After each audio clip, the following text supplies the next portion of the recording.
Welcome to Just In Case, Case UK's podcast, where we choose to help build lives, not patients.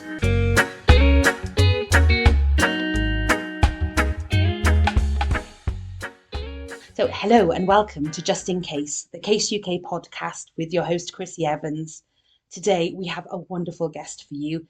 We're here with Lucy Livesey, so I will hand over to her and let her introduce herself and say a bit about why she's here with us today. So, hi, Chrissie. Hello to all our lovely listeners. My name is Lucy Livesey. I am in the UK. I'm a mental health nurse by background. I've been a nurse for over 10 years, and my kind of focus really in terms of specialism is more around kind of wellbeing interventions. So, a lot of the work I've done over the years is focused on things like helping people to access mindfulness and relaxation, and also using things like nature to try and support people, but not just anybody. Obviously, it's the people that meet, but most importantly for myself, because I've also been on my own mental health journey, which I'm sure we'll get into shortly about my journey and my story. Alongside my nursing role, I am also training to be an occupational therapist, and I'm in my first year of doing that. Well, I've just finished my first year. And I also run a not-for-profit organisation, which is called it's actually called Relax with Lucy and Co. But the project that we run within that organisation is the Ellie's Gift Project, which is a project to support bereaved parents, not just in the UK, but also globally, which again, I'm sure I'll go into a little bit more about that in just a moment. So, hi. Hello and welcome. Thank you for joining us. And I think you've got so much experience and so much knowledge, and with the work that you do and the work that we're going to talk about that you cover is just exceptional, amazing work that you're doing. So I really appreciate you taking the time to speak to us today. What I would really appreciate, so our listeners are able to know a little bit about your journey. So would it be okay if you shared with us a bit about what you do and why you're at where you are today? Would that be okay? Yes, my journey really started many years ago. So I'm 35 now, but I over the course of my very short life so far, I have unfortunately been dealing with a lot of hardship in terms of my own mental health, and the trigger for all of that was bereavement very early on in my own life when I was 15 years old. So when I was 15, my twin brother suddenly collapsed and died while he was running in a cross-country run for his school, and his name is Ashley. And at the time of being 15 and being a twin up to that point, and then suddenly, life is normal, and then suddenly your brother doesn't come home, and then when we got told what happened, they didn't really have any reason for it. It's just something that they put down to that, like they call it, it's just sudden adult death. And if you look into the statistics of actually how often this happens, it's quite stark, really, in terms of how many families are affected from this and how many people are walking around with cardiac problems and not even aware of it. So, in my brother's case, they didn't find anything in particular with him. However, some years later, they diagnosed me with a heart problem, which isn't something that has a huge impact on my life as a whole. It's just something that means that I've got to really look after my heart and not exert myself too much. And it involves lots of different checkups and things, which are always fun, going to the hospital. So after his passing, I spent some years sort of trying to figure out what I wanted to do with my life. I mean, 15 years old, going into that sort of career land of wondering what you should do. And I'd always been really good at creative things. So I actually went and pursued qualifications in art and design and illustration. But over that time, I began to develop anxiety, and that was anxiety around my own health and fear around, I guess looking back, it was fear around my own heart stopping or family members' heart stopping suddenly. So there was a lot of anxiety around the real fragility of life. And then that manifested into things like panic attacks, and just generally just feeling quite anxious and uncertain of the world. Um, And then I went to my GP who recommended counselling and also recommended medication. And I never actually pursued it at that point. And I went off to university and started an illustration degree. But it got quite bad, and then I ended up dropping out. I ignored it some more again, tried to cope, and then I eventually realized that what helped me to feel good was actually helping other people. And I met my husband Rick around this time, and he got me into working at a local hospital as a healthcare assistant.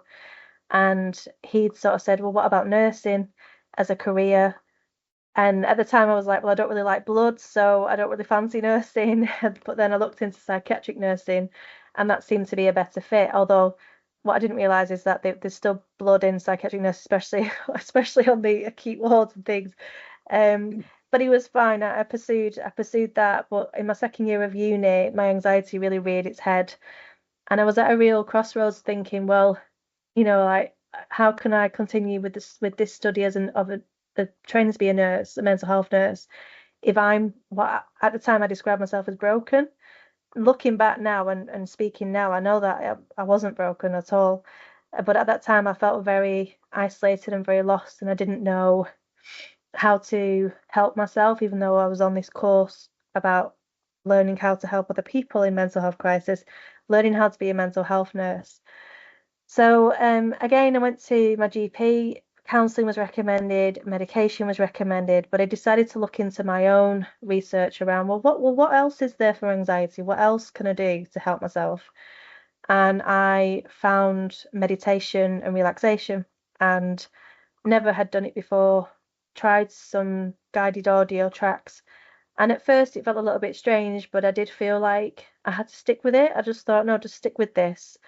And what I didn't know at the time is what I was doing is regulating my own nervous system again, and I was really learning how to tap into my own relaxation response and learning ways in which to manage my, the fight or flight when that kicks off. It was all about trying to sort of regulate, and over time, it really, really helped, and the panic attacks stopped, and I felt really empowered from doing all of that.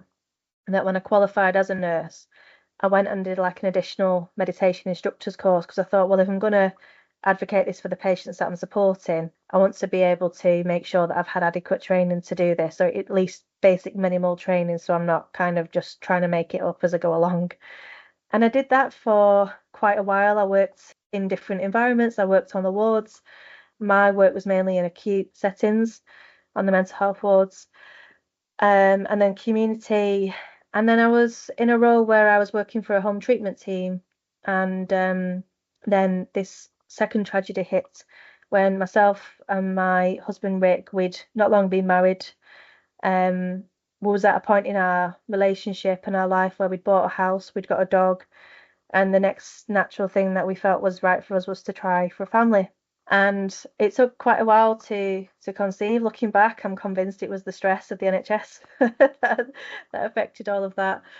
But when we did, we was so overjoyed to find out that we were blessed with a little girl, and we really tried to apply ourselves to that pregnancy in the best way possible, in that we wanted to try and create a real sense of well-being and a bubble around me, and utilize all the knowledge around the relaxation, because I had heard that childbirth was horrific and horrible, and it was something you had to get through. And I just thought, well, you know what, if I'm going to deliver this baby, then I want to try and learn how to do this in a way that is relaxed and that is calm, and just to try and sort of have a bit more of a healthier mindset towards it. And somebody recommended that I look into something called hypnobirthing, which is birth relaxation. It's all about learning how to work with your body rather than against it. It's about learning how to breathe during your contractions, and it's about birth partner. How can they support mum? So how could Rick support me in staying calm and relaxed? And then practical things like what to pack in your birth bag, what your birth plan should look like. So it's basically a full comprehensive 4-week course for families. And we underwent that together. And it was during our final week of the course that we went for a routine scan just to have a look at our baby's heart and liver and lungs. And then they sent me for a further scan because of my heart condition. And it was at this scan that we found out, unfortunately, that Ellie's heart hadn't formed properly. So in our heart, we should have four chambers, and Ellie only had two. And they basically said that she wouldn't survive, not even with an operation, unfortunately. So it was the most horrific news to receive as um well for anybody, but for me and Rick in particular, we were new parents. We'd never This was our first pregnancy, never even heard about anything happening to babies. It wasn't even of our world. And suddenly our life felt like it had just been completely turned upside down. So what they said is that we can basically induce you at you were just under 24 weeks, and we would say goodbye earlier, which is what we did. But what we were really clear about at the time is that even though we knew that Ellie wouldn't be alive at the point of delivery, we knew that we wanted to use all of the knowledge, everything that we'd learned on the hypnobirthing course. We wanted to try and use that to try and make her birth into something that we could remember for all the right reasons. We didn't want that memory to be wrapped in trauma of, me being totally like not in control or just not having a good mindset around it all. We really just wanted to try and utilize all of what we'd learned and apply it in that situation. So we went in with a real kind of clear baby loss birth plan. We had our breathing techniques for the contractions. We used lavender. We used music. We had pictures. And when I look back at Ellie's birth, it's something that I'm so proud of. And it's something that I can look back on and think, yeah, we did that. And that's how we brought our little girl into the world. Now, after she was delivered, I remember sitting there on the hospital bed, and it's the most horrific experience that you can. I just think no one should ever have to go through that.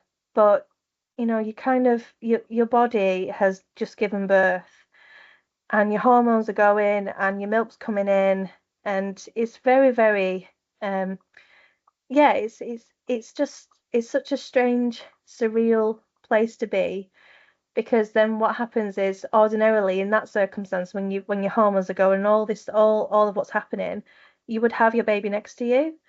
But in our case we didn't. So my body was really craving this baby that wasn't there anymore.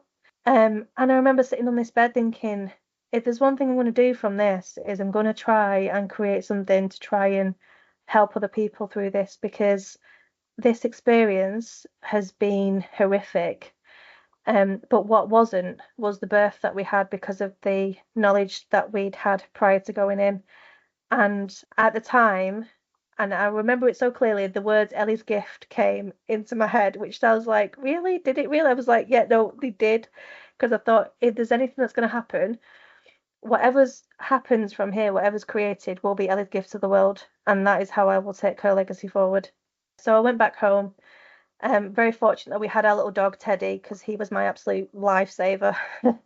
In being able to take him out for walks, and because in those early days of grief, when you don't want to leave the house and you don't want to bump into anybody because you might see somebody with a pram, or you might see somebody who knew you were pregnant, and then they say, oh, have you had your baby yet, and how's things going? So there's all these ways in which you can convince yourself, well, I'm not going to leave the house because all of this, all these people I might see and all these questions I might face.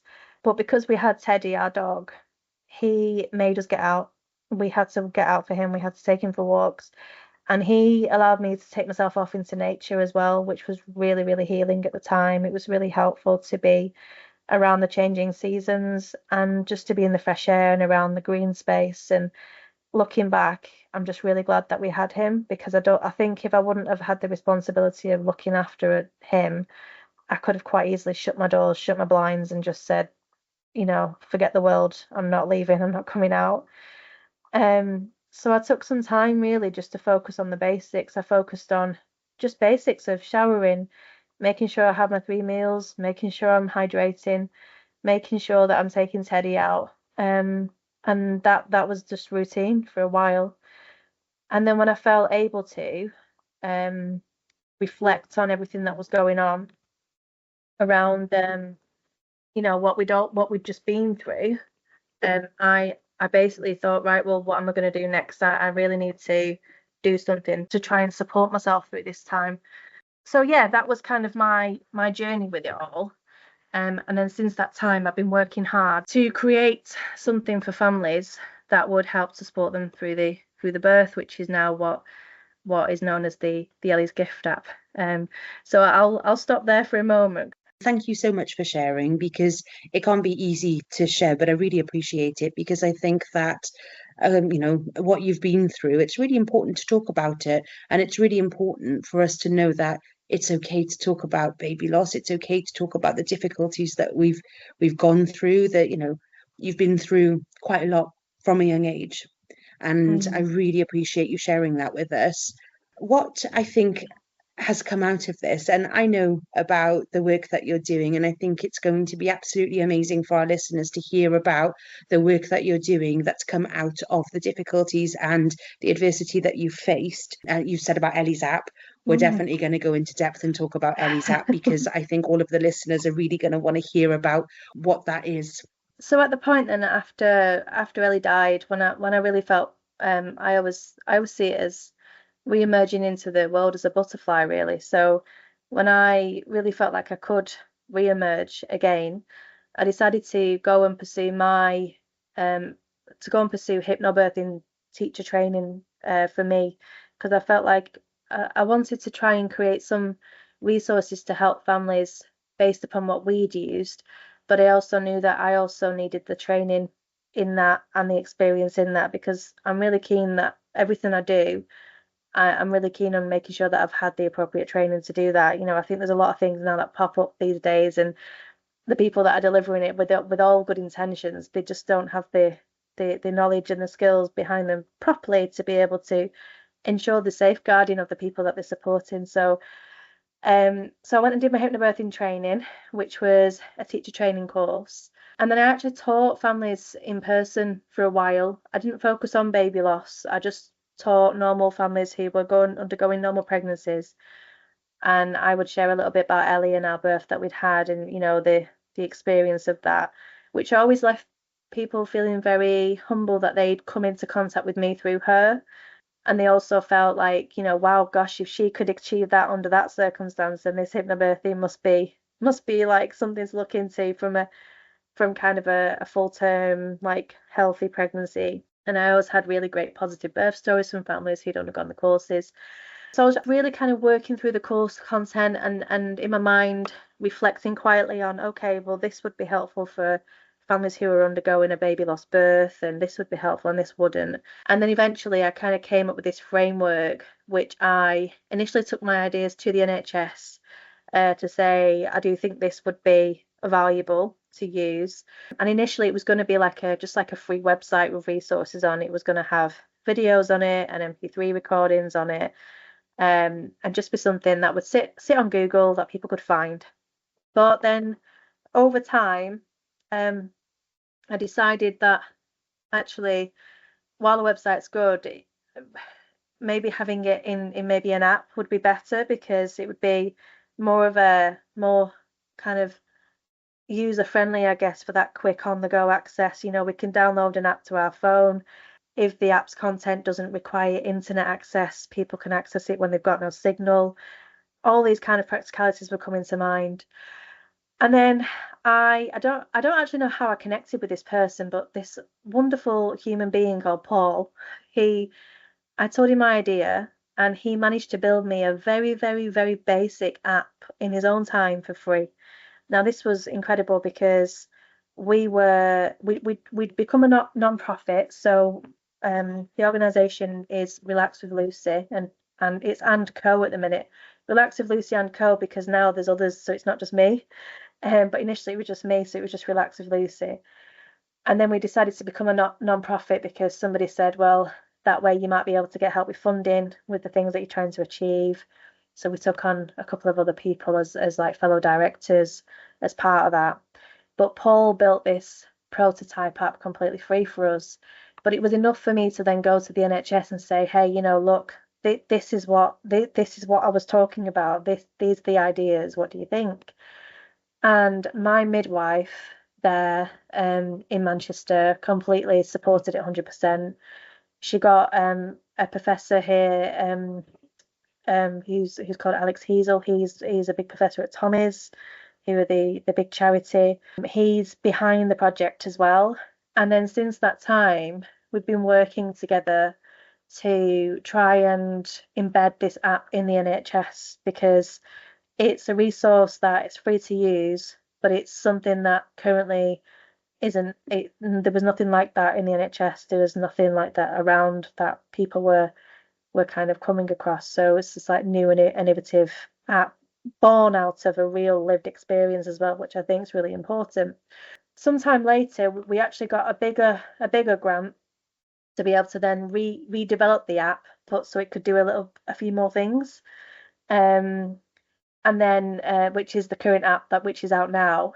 And so what the app is then, it's a digital app which is designed to support families through the birth of a baby that's died. That's pre. That's if you get told maybe you've gone to hospital, you get told that your baby's got no heartbeat, or you maybe have to make the heartbreaking decision to have a termination for medical reasons because the baby's got a serious condition that can't be operated on. Um, then it's basically to prepare them before the birth, and it's through the use of videos. So it's like things like how to make the birth environment much more relaxing, how to breathe during your contractions, what to pack in your birth bag, how to manage anxiety during medical procedures, just all these different kind of real good, tangible, short videos. And they're also offered in PDF form as well, because we have to make sure that our information is applicable as much as we can to everybody. So it kind of supports people through the birth before, but then thereafter, it supports them after with similar resources around, um, you know, managing anxiety during bedtime. It's got a journaling tool, it's got signposting, there's a community link. So it's kind of a one-stop shop really to support them pre and post birth. And what we're actually been working on recently is then now devising specific areas within the app. So, for example, this next area we're doing is an area for termination for medical reasons, and then the next one's going to be a miscarriage, and the next one's going to be stillbirth. But we're not just doing it ourselves. We've been working with over 100 families. We've been working with charities, midwives, to really ensure that this content is developed not just from mine and Rick's experience, but more because it's from the voice of the people that are using it, needing it, from professionals that are working in this space. And last year we raised collaboratively with another charity nearly £11,000 to do this specific project. Wow. The other charity, we kind of split the funds between us, so just over £5,000 went to them to do some support work that they needed to do, and we took the other funds to build the capabilities within our app. So it's just a continuous process really of just kind of building and adapting and making sure that everything within the app is really guided by the voice of families that are using it. And a couple of offshoots from the app that we have are we run weekly online relaxation classes for bereaved parents to access. And we also run 8-week mindfulness and grief courses for parents to access as well. And everything that we do is always free. So we're not looking to make an income from this. We just wanted to create something in our daughter's memory that really just supports people from that moment that they get told that their baby's died to supporting them thereafter. So that's kind of the work that we're doing at the Ellie's Gift Project. So our support predominantly is a free baby loss app, and then we have these offshoots, so these courses, classes, and then sometimes we run retreats for parents, or we'll run like meetups for parents. These are all like ad hoc things because we are a not-for-profit, which means that we're not funded.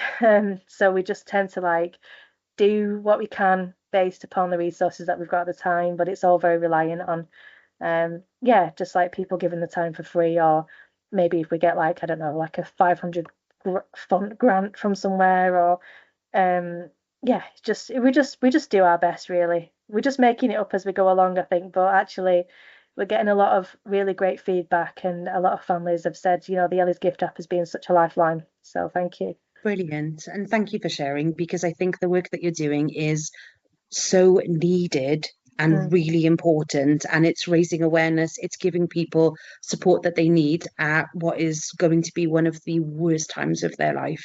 So I yeah, think it's really amazing the work that you're doing. thank you. So is it something that can be accessed by anyone in the UK or anybody anywhere? Yeah, so anywhere around the world this app can be accessed. So we have our community of parents, which is it's always growing. Um, it it's an app that can be used by anyone in the world, but also as well, it's something that can also be used by people whose babies haven't just died recently. We do have people that access our support sessions, and access our resources whose baby maybe died like 20 years ago, 30 years ago. It's not just for anybody where it's been a recent loss, and it's also not just specific um to kind of losing at a later stage in gestation either, because there's a lot of people who sadly have miscarriages, and there's a lot of complexities, or can be, around that in relation to grief, because people may not feel like the grief's valid because the baby wasn't that far along, and um, you know, I don't really have permission to grieve because your baby was older than my baby, and all of this stuff. And we at the Ellie's Gift Project are really just about saying, look, a loss is a loss. It does not matter how far along you were from the moment that pregnancy test said positive, you became a parent. And that is all there is to it. It doesn't matter that you was only maybe a few weeks, or a little bit later. We welcome everybody with open arms. And our provision is all around mental health, mindfulness, and well-being support. It's something that, we're not necessarily peer-to-peer support. We don't run like peer-to-peer support groups like, meetups and things. Like we run meetups, but it's normally like kind of come along to a retreat. So we offer them a service, and then they can meet other parents while they're there. But we don't run peer-to-peer support. We don't run counselling. We offer people knowledge, skills, resources, people that things that people can utilize on the go quickly. That's what we're all about here. It's kind of mainly digital provision, but yeah, open to everybody. Makes it really accessible then and inclusive to all when it's done that way. It does, yeah. I mean, one thing that's really on my agenda in the very, very, like, hopefully not too distant future, but is the one thing that I guess we are aware that the app, that there's some limitations with it. For example, everything's in English for a start. In terms of like applying to different um, cultures and things, that we don't have those resources in place at the moment, but it's on our agenda to make it as fully accessible as we can. But of course, it's all funding dependent. No, it's not being a criticism, but more kind of an open reflection around this app is it's just for English speaking people. Yes, we know that at the moment, but that's not to say that we can't translate things in the future. And but of course, everything is just based on it's all separate pieces of work, which we will do. But as you guys are aware, you can't take over the world in a week. So No, definitely not. And it takes a bit of time. And I think that the work that you're doing is just amazing. And I think that to go back to a point that you made about grief and yeah. complicated grief, that there's no Mhm. one size fits all. And I think that as individuals, we can't ever say to somebody else what they should be feeling and how No. they should be reacting, because we're all different, aren't we? And I think that it's really important to acknowledge and recognize that. And I Mhm. also think that it's really important for us to know that whatever stage we're at, sometimes if something might seem like a historical grief, a person may not have had the opportunity to take the time to grieve 20 years ago because Yeah, of circumstances. I know when I was young, we were told to get over things so very quickly, yeah, and there will be other people in the same sort of situation, and so they haven't taken that opportunity to grieve because yeah, they've been told to move on and move past it, but they haven't been able to, and so it's still something that sits there, not having been processed, yeah, because it's not something that we can deal with and we put it aside and then it's gone. It will always be part of us, but it's something that we're able to progress and become able to manage our mental health around it. yeah, yeah. I know, I do agree. Sometimes there's the kind of typical grief stages that we might come across, like, you're at this stage, then you're at that stage, then you're at that stage. And actually, it's not like that at all. I always, whenever I explain grief to people, I will just say, it's so messy. It's messy. It's not linear.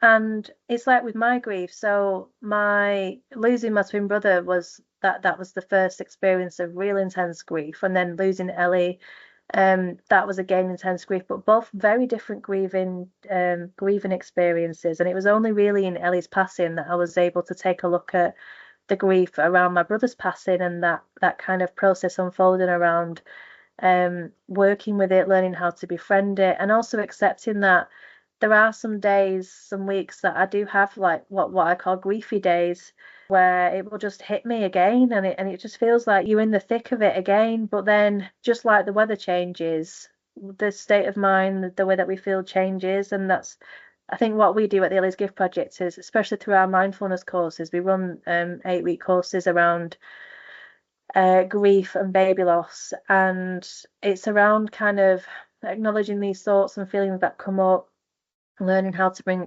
acceptance to various aspects of your experience and compassion in. But also, we have a lot of emphasis on nature. For example, like one of the practices that we encourage our families to do is to watch the sky every day for 5 minutes, which may sound like really like, what?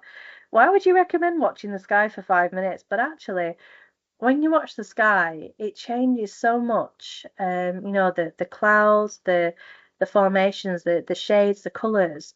And it's that real metaphor, and sometimes can give families hope to say, I won't always feel this way. My grief will change like the weather. But there's a lot of families that also say, I feel connected to my baby when I look at the sky. So we invite them to get out in nature. We invite them to practice mindful walking.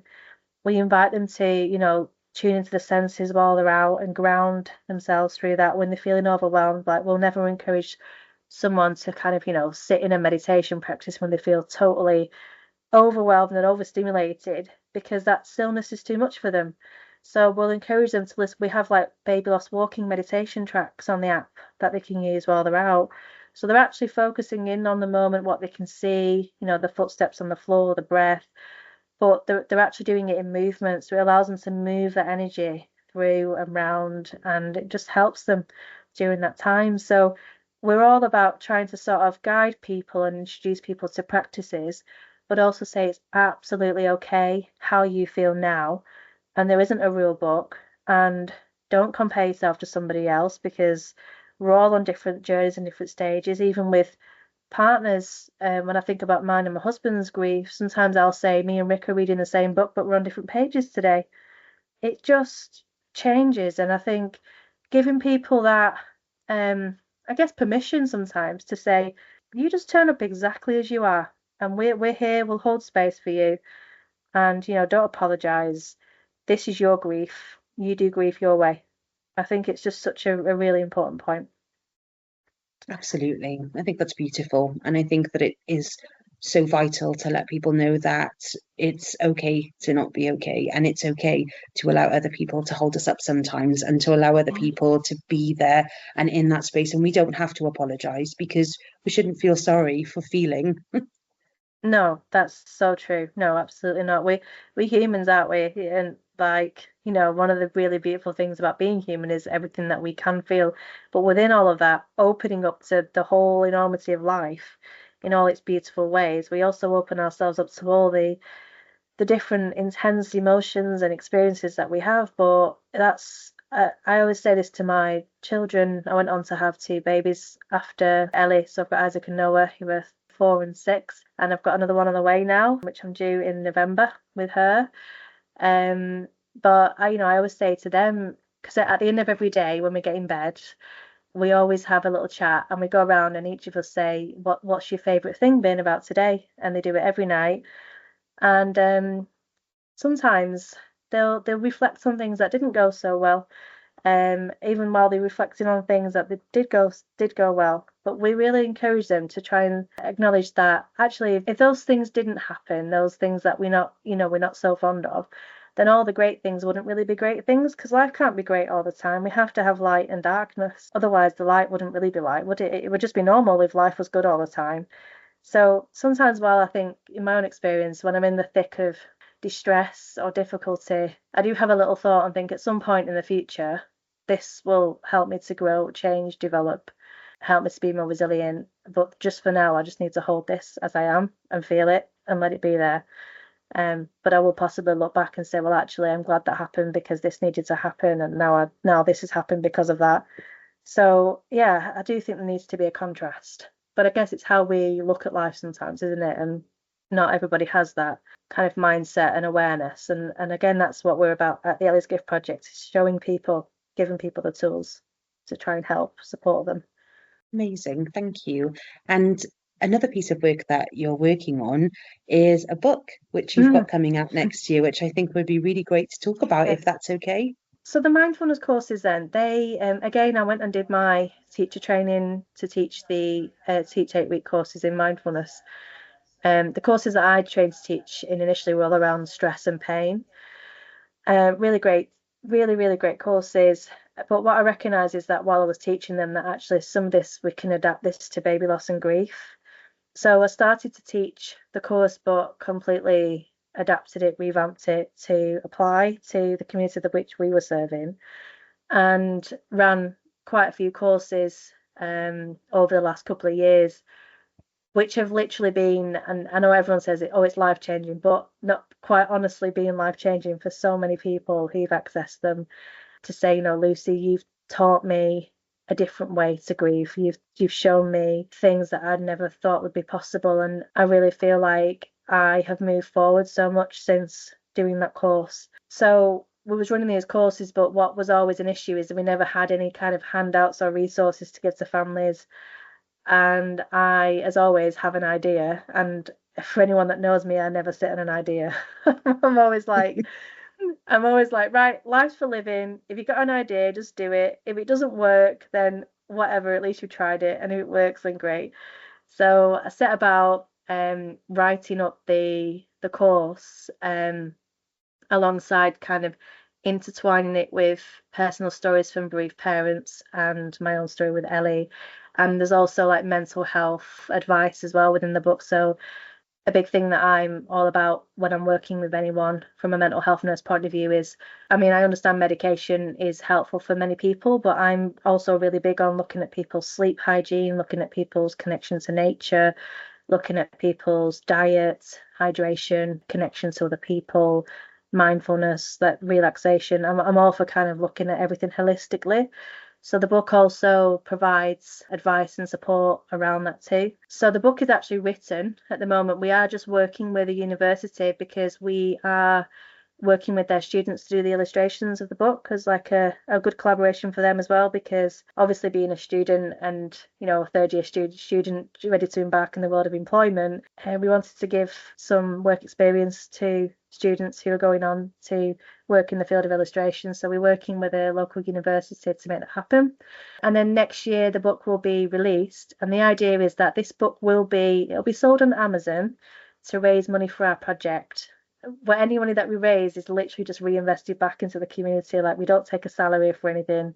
We get money and then we go, right, what can we run with this money? We'll provide something else for free. So the idea is that this book will bring funds in, but then we'll also give it out for free to anybody who accesses our 8-week courses, because we still want to run the courses interactively, but we want to be able to give them this to read alongside doing the course as well.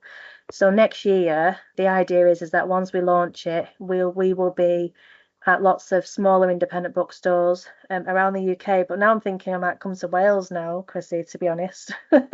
Yes, do so. um, that will give families an opportunity to first come along and purchase the book and meet the team, because we do have a lot of followers who are, worldwide. We have people from Dubai, from Australia. We have people all over accessing our support.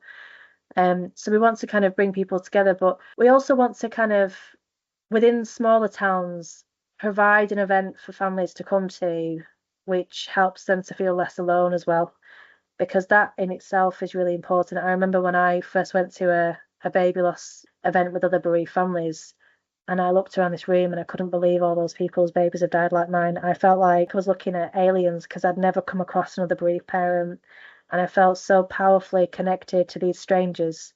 And again, that's what we want to create through the book launch: is come along, meet the team, don't buy, make a donation for a book, but also have a coffee, have a chat, connect with another bereaved parent in the area. It might just be a lifeline for you. So we're planning a series of events at different locations once that launches. So yeah, that will be the kind of the next little venture. Of course, I've got to have our new edition first, so she's due in November, and I'll take a little bit of time out. However, on reflection, I've never been great at maternity leave in terms of I love a project. I love being involved. I love helping. So every maternity leave, I've always been doing a little bit of something somewhere. So not immediately, but like sort of I get to like 4 or 5 months and I'm like, okay, I'm ready now to Ready for the next reemerge. step. Yeah, but I think we all find ways to cope during grief, and for me, I mean, I've had lots of counselling and therapy over the years, and I still access counselling now if I need to access it when things come up. I'm a really big advocate for my own mental health, and I know how important it is to hold space for myself. So, like every other Friday, I go to a local meditation group where I live, and then I connect with a mindfulness community online as well. I do journaling, and I have my own daily yoga practice. So I'm really big on my own well-being, because if I don't do that, then I could quite honestly get poorly again with my own anxiety. But also a big part of me feeling more resilient and being able to move forward is making sure that I'm living with purpose. That's been really important for me to manage and move forward. So I try to create a life where I've got meaningful projects on the go, I'm helping people, but I'm also really mindful that within all that, I need to still have time for quiet reflection and pause, and time for stillness, and time for family, and time for getting out for nature. So it's a real balancing act. So I think it's important to kind of, because sometimes busyness can be seen as like a negative thing, but I think busyness is negative when it feels overwhelming and when it feels too much and when you feel stressed and you're not looking after your nutrition and your hydration and you're not making time for friends or exercising. But if you can kind of bring some business in with balance, I don't think that's a bad thing, because I think, and there's other people like me, they've turned grief into action, and that can be a way forward for many people too. So yeah, I think that's important. Very important. And I think everything that you said is very key to maintaining well-being. And I Yeah, know, again, we're all individuals, so people can take some of the things that you said and try them themselves. And yeah. then there might be other things that they can do that are really beneficial for well-being. And Mm. balance is such a key, isn't it?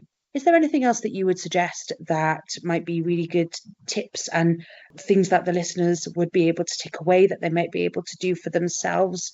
One of the things that I find can be quite difficult as a bereaved parent is the silence that surrounds baby loss. I think for me, I always say the silence can be deafening. I think family and friends often don't know how to approach it or talk to you about it. But I also think sometimes family and friends need a little bit of a helping hand along the way. So one thing that I would maybe suggest are ways in which to kind of, where possible, if you do feel like you need more support or you want more kind of communication around your loss, things like writing a letter to your family members or loved ones to sort of say, to explain how you feel, giving family members resources from baby loss organisations about how friends and family can talk about baby loss, but then also just saying to friends and family members, like, I um I want you to know that it's okay if you ask me about my baby. It won't upset me, because I think sometimes we expect others just to just know this and to understand that this is what needs to happen, but sometimes I think we can take our own steps to try and help to support family members in terms of how can they support us better. And that can also be the same with our employers as well. You know, if you are working, and like Baby Loss Awareness Week is just around the corner. We run a retreat online every year just before the week because it's so overwhelming for people. And whilst it's really powerful to have baby loss spoken about, it can also be quite bombarding because for the whole of the year, baby loss isn't mentioned. And then suddenly there's a whole, in fact, now it's been advertised as Baby Loss Awareness Month. It's like huge. So there's a whole kind of, it's like suddenly there's pink and blue lights everywhere and everyone's talking about it. And every employer's like, yeah, this is really important. And actually, as bereaved parents, you know, we kind of stand here and say, yeah, because this is every single day of our life, every day. This is us. So it's kind of positive and negative. So I think even around this time, like approaching employers to say, this is how you can support me, like around the month of October, I might be a little bit wobbly. You know, emotionally, I might not be feeling as resilient as normal. Maybe I might not be performing at work. I might just look a bit quiet. This is how you can support me better. This is what I need. So I just think, you know, where possible, if possible, just kind of understanding that it's okay to ask for help and it's okay to ask for support and to also kind of curate that support to tell other people how you want that support to look. And then the second thing is also just to not suffer in silence, because the baby loss community, especially on Instagram, is huge. There's so much support out there, but it's just finding it, which is always the issue. But Instagram especially, there's loads and loads of peer-to-peer support. There's loads of counselling. On our app in particular, we do have a signposting section with lots of great baby loss podcasts on there, not just for mums, but also specific podcasts for dads as well, because dads are often forgotten in this journey. But there's dads who've come together to create support organisations for the dads to access. So, you know, if you're a bit unsure of where to look for support, then you can go to the app, go to resources. There's loads of things on there as well. And then, yeah, just kind of accepting that it's okay to feel as you are where you are. And even if your loss was a long, long time ago, then you still absolutely have every right to hold space for yourself and to talk about your baby and to remember your baby in any way you want to. And finally, I just want to say, as another bereaved parent, for anyone listening to this as a bereaved parent, is that I see you, and you know, I really do hold you in my heart space, because this journey feels really lonely, but there are others like you here, and we're all here for each other. So yeah, hang in there. Brilliant. Thank you. And thank you so much for sharing all the information that you have today. It's really appreciated.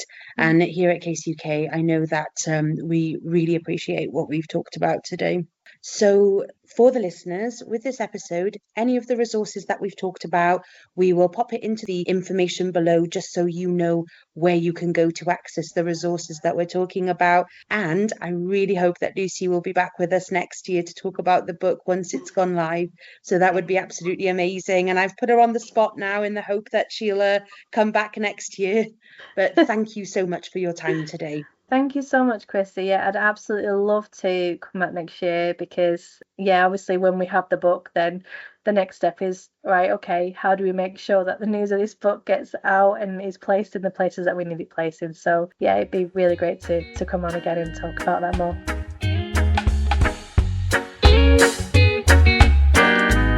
Thank you for listening to Case UK's podcast, Just in Case. Please make sure that you subscribe to this podcast in your preferred podcast app. That way you'll never miss a future episode. And be sure to follow us on social media. Check out our website, www.case-uk.co.uk. And don't forget, we're here for you just in case. Blue sky, sweet and fresh water.